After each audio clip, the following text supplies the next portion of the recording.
मसूद साहब, माई कॉम्प्लीमेंट्स। मेरे पास 4 सवाल हैं, बारी बारी उनके दे दीजिए। एक ये है कि आजकल आपने कहा था कि नैब में अमेंडमेंट्स के बाद are you politically free, who do you report to, who is the head of NAB and who does he report to? Sir philosophically तो NAB as an autonomous body बनाई गई थी, जैसे FBI का था।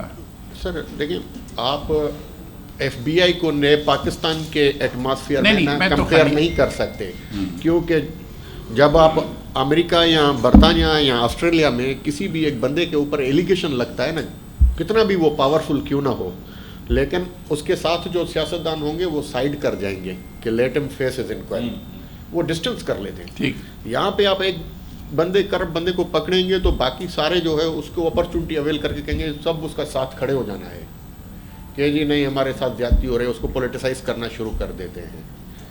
तो इंडिपेंडेंस, बाकी जहाँ तक सवाल है, वैसे तो लीगली तो हम किसी मिनिस्ट्री के अंडर में नहीं है,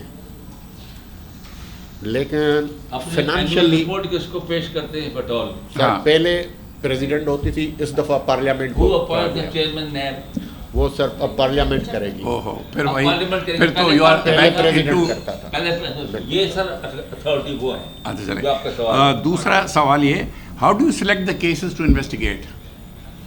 सर केसेस का एक तरीका होता है कि ऑफेन सो मोटो करते हैं या आपको कोई हमारे रेफर पास सर तीन तरीके हैं।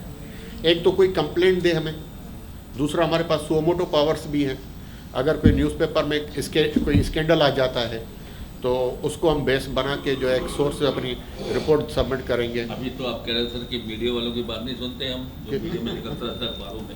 नहीं, मगर वो डिपेंड करता है, डॉक्यूमेंट्स रहेंगे। अभी इस वक्त हमारे जो जनरल साहब आए ना, उन्होंने थोड़ा प्रोसीजर SOP के तहत चेंज किया हुआ है। वो कहते हैं कि कोई बंदा आपके पास कंप्लेंट ज़रूर देने आए, या एक बहुत ही ग्लेयरिंग कोई करप्शन का स्कैंडल आ जाता है ना, फिर उस पर सुओ मोटो आप एक्शन लें।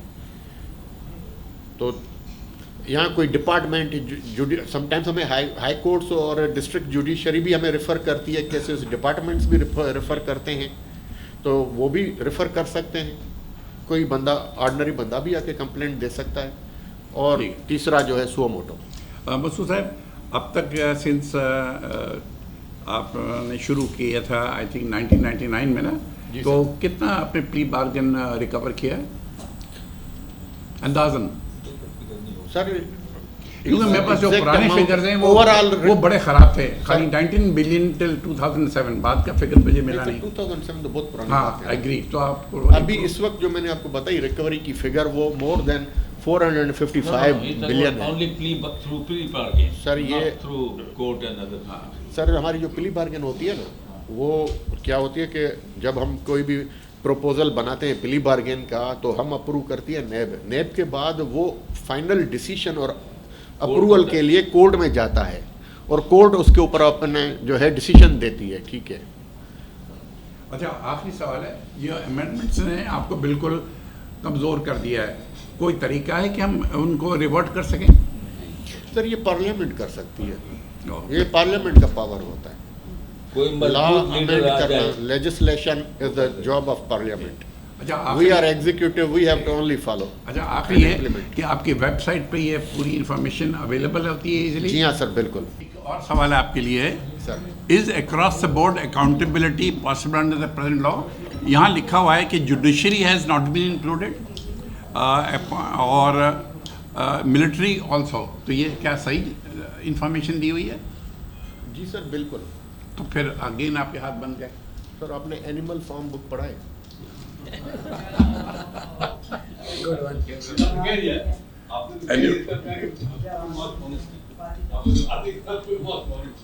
लेकिन फौज के लोगों को जो कर्सर रहता है, रिटायर्ड लोगों को, जाहिद अली अकबर साहब, उन्होंने $5 मिलियन जमा कराए करते थे। सर इससे एडमिरल जो था हमारा एडमिरल साहब ठीक थे, बुखारी ठीक थे मंसूर साहब, लेकिन सर उनके जो थे ना, प्ली बार्गेन करके उनका वो इसलिए कि वो जब आप कहीं पे भी सिविल में आएंगे, सर्विस करेंगे, तो उसमें तो हमें इंटरवीन कर सकते हैं, लेकिन अगर आपकी प्योरली आर्मी की या आर्म फोर्सेस की सर्विस है तो फिर नैब को उसमें जुरिस्डिक्शन नहीं है।